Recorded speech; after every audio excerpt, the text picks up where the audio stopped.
Hello everyone, आप सभी का स्वागत है आपके अपने यूट्यूब चैनल एग्जाम किक में। उम्मीद है आप सभी स्वस्थ होंगे। जैसा कि आप सभी जानते हैं कि यूपीपी के एग्जाम में अब ज्यादा समय नहीं बचा है। इसी को ध्यान में रखते हुए हमने वन लाइनर सीरीज को स्टार्ट कर दिया है। हमने ज्योग्राफी से संबंधित कुछ मोस्ट इंपॉर्टेंट क्वेश्चन को वन लाइनर के माध्यम से करना स्टार्ट कर दिया है, जो बार बार एग्जाम्स में पूछे जाते हैं। आइए इसे हम देखते हैं। क्वेश्चन नंबर 1, पृथ्वी की आयु निर्धारित करने में कौन सी विधि का प्रयोग करते हैं? इसका आंसर होगा यूरेनियम डेटिंग विधि। कौन सी विधि का प्रयोग करते हैं? यूरेनियम डेटिंग विधि। ये एक रेडियोमेट्रिक टेक्निक है। क्या है? रेडियोमेट्रिक।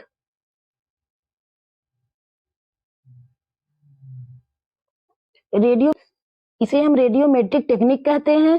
इसका उपयोग चट्टानों की तिथि निर्धारित करने के लिए किया जाता है। क्या निर्धारित करने के लिए किया जाता है? चट्टानों की तिथि। अब हम देखेंगे point number 2, Cotopaxi, Stromboli, Etna, mount Erebus किस प्रकार के ज्वालामुखी हैं? ये सक्रिय ज्वालामुखी हैं। किस प्रकार के ज्वालामुखी हैं? सक्रिय ज्वालामुखी हैं।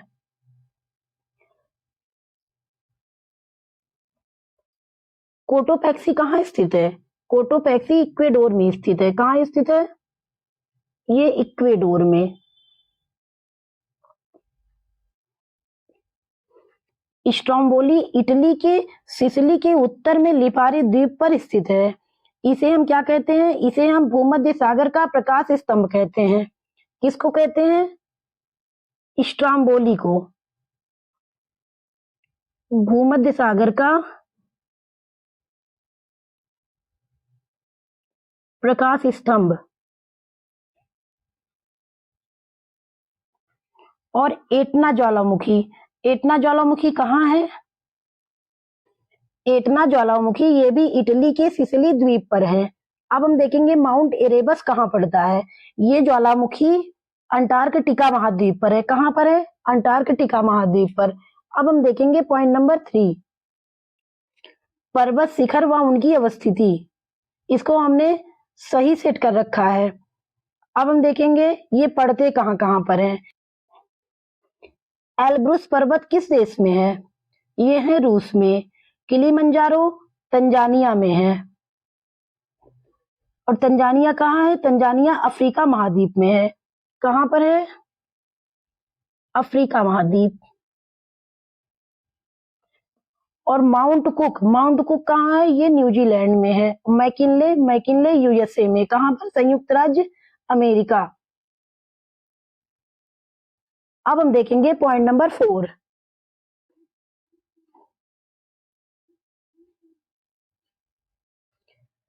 स्ट्रोम्बोली है एक। स्ट्रोम्बोली क्या है? स्ट्रोम्बोली भूमध्य सागर में सिसिली के उत्तर में लिपारी द्वीप पर स्थित एक जागृत ज्वालामुखी है। क्या है? ये जागृत ज्वालामुखी है। कहाँ पर? भूमध्य सागर में सिसिली के उत्तर में लिपारी द्वीप पर अवस्थित है ये। इसे हम भूमध्य सागर का प्रकाश स्तंभ भी कहते हैं। क्या कहते हैं? भूमध्य सागर का प्रकाश स्तंभ। किसको कहते हैं? स्ट्रोम्बोली को। अब हम देखेंगे पॉइंट नंबर 5, हिमालय, विंध्य, अरावली तथा नीलगिरी में सबसे अधिक पुरानी पर्वत श्रृंखला है। सर्वाधिक पुरानी पर्वत श्रृंखला कौन सी है? अरावली है। यह सबसे प्राचीन है। 870 मिलियन वर्ष पुरानी। 870 मिलियन वर्ष पुरानी। अरावली पर्वत कौन कौन से राज्य में फैला हुआ है?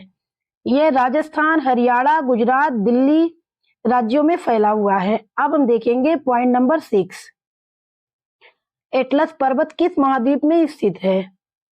एटलस पर्वत उत्तरी अफ्रीका महाद्वीप में स्थित है। कहाँ स्थित है? उत्तरी अफ्रीका महाद्वीप में। ये कौन कौन से देशों में फैला हुआ है? ये मोरक्को, मोरक्को, अल्जीरिया, ट्यूनीसिया,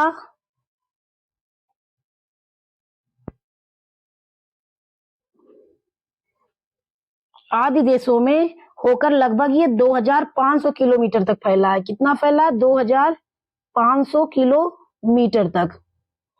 अब हम देखेंगे पॉइंट नंबर 7। संसार का सबसे बड़ा द्वीप कौन सा है? संसार का सबसे बड़ा द्वीप ग्रीनलैंड है। कौन सा है? ग्रीनलैंड। ये कहाँ अवस्थित है? ये उत्तरी अटलांटिक महासागर में स्थित है। ये उत्तरी अटलांटिक महासागर में अवस्थित है। अब हम देखेंगे पॉइंट नंबर 8। डेटम रेखा क्या है? डेटम रेखा समुद्र तल की क्षैतिज रेखा है। क्या है? समुद्र तल की क्षैतिज रेखा। अब हम देखेंगे पॉइंट नंबर 10। आगरा का लाल किला, फतेहपुर सीकरी तथा दिल्ली का लाल किला किन चट्टानों से निर्मित है? ये लाल बलुआ पत्थर नामक अवसादी चट्टानों से निर्मित है। किससे निर्मित है? लाल बलुआ पत्थर नामक अवसादी चट्टानों से। लाल बलुआ पत्थर नामक अवसादी चट्टानों से। लाल बलुआ पत्थर राजस्थान के धौलपुर में पाए जाते हैं। कहाँ पाए जाते हैं? राजस्थान के धौलपुर में।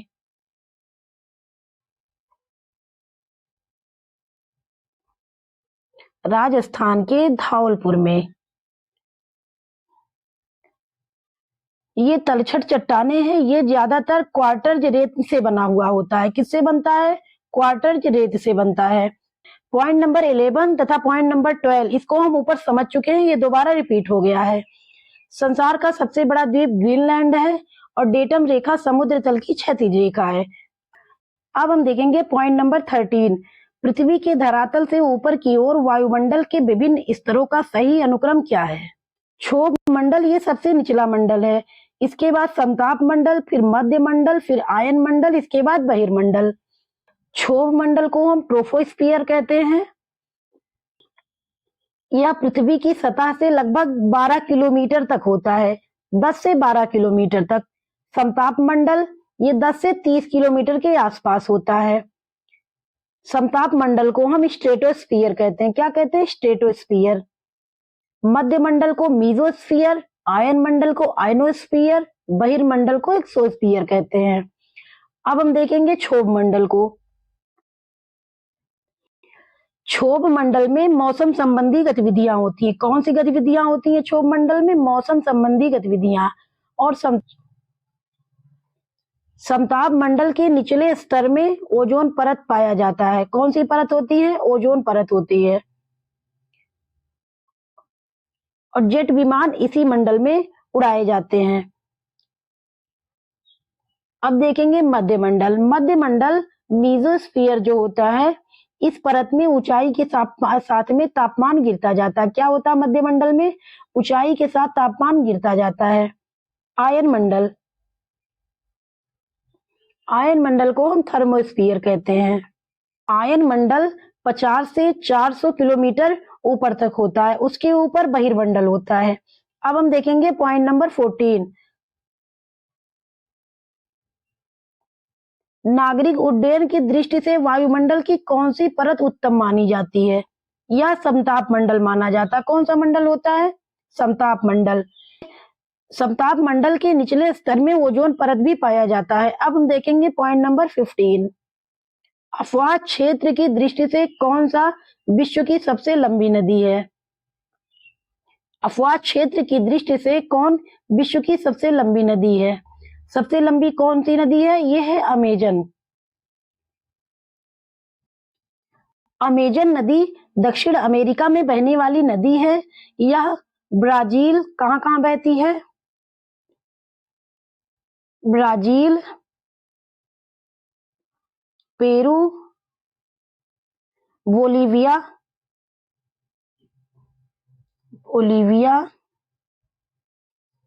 कोलंबिया तथा इक्वेडोर। कोलंबिया तथा इक्वेडोर।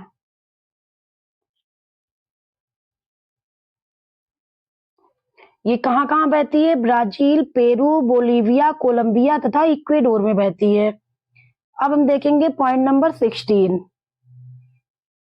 सूची 1 तथा सूची 2 का सही सुमेलन है। सूची 1 फसल है, सूची 2 उत्पादक क्षेत्र है। कहवा, कहवा का सब सर्वाधिक उत्पादन कहाँ होता है? ये होता है साओ पोलो पठार। साओ पोलो पठार कहाँ है?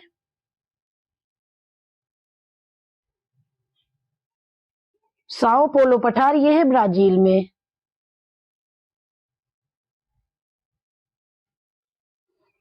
और जूट का सर्वाधिक उत्पादन कहाँ होता है? ये गंगा नदी डेल्टा। भारत में सर्वाधिक पश्चिम बंगाल।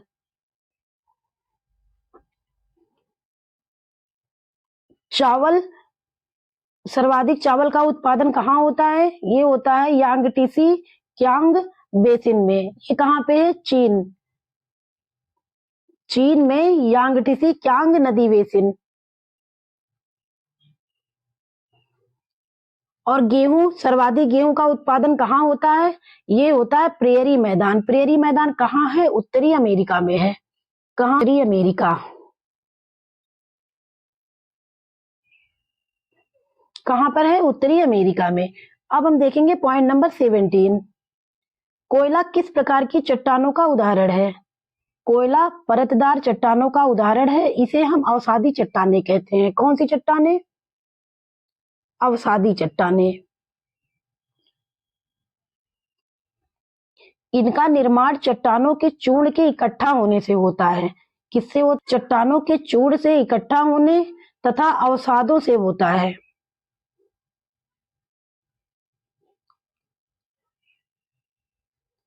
इनमें क्या पाई जाती है? इनमें परतें पाई जाती हैं। ये चट्टानें कैसी होती हैं? परतदार। इनमें परतें पाई जाती हैं और ये क्षैतिज आकार की होती हैं। कैसी होती हैं? क्षैतिज आकार। क्षैतिज आकार ये है। ये बाएं से दाएं की तरफ चलती है। ये क्या होता है? ये परत दर परत जमती चली जाती है। परत दर परत जमती चली जाती है। अब हम देखेंगे पॉइंट नंबर 18। यूरेनियम सिटी कहाँ स्थित है? यूरेनियम सिटी कनाडा में स्थित है। कहाँ स्थित है? कनाडा में। Point number 19। सूती वस्त्र उद्योग के लिए किस प्रकार के जलवायु की आवश्यकता होती है? इसके लिए आर्द्र जलवायु की आवश्यकता होती है। आर्द्र मतलब क्या होता है? नमी। Point number 22। पृथ्वी पर घने वन अधिकतर मिलते हैं। कहाँ मिलते हैं? विषुवत रेखा के पास। कहाँ मिलते हैं? विषुवत रेखा के पास। इसी को हम भूमध्य रेखा कहते हैं।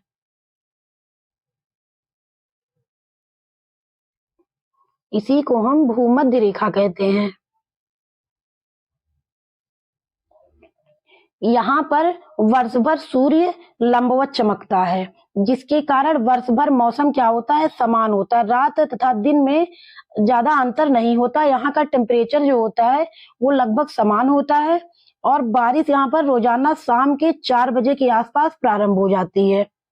और यहाँ पर ज्यादा गर्मी तथा ज्यादा बारिश होने के कारण अत्यधिक घने वन पाए जाते हैं। अब हम देखेंगे पॉइंट नंबर 23। पिग्मी निवासी हैं। पिग्मी आदिवासी होते हैं। कौन होते हैं? ये आदिवासी होते हैं। ये आदिवासी होते हैं।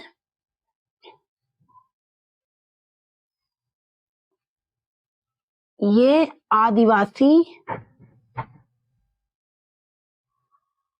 होते हैं। और ये कहाँ के निवासी हैं? ये अफ्रीका के निवासी हैं। अब हम देखेंगे पॉइंट नंबर 24। उत्तरी अमेरिका तथा दक्षिणी अमेरिका के मूल निवासी किस प्रजाति से संबंधित होते हैं? ये मंगोलायड प्रजाति से संबंधित होते हैं। किससे संबंधित होते हैं? मंगोलायड प्रजाति से संबंधित होते हैं।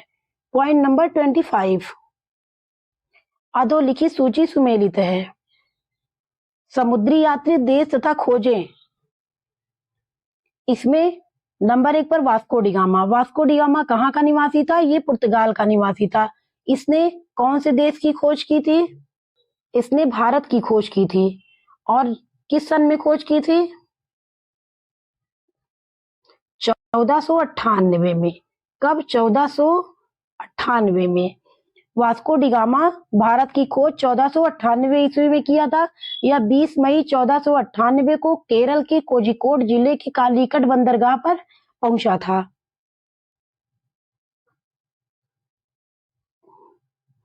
अब देखेंगे सेकंड कौन है? Christopher Columbus.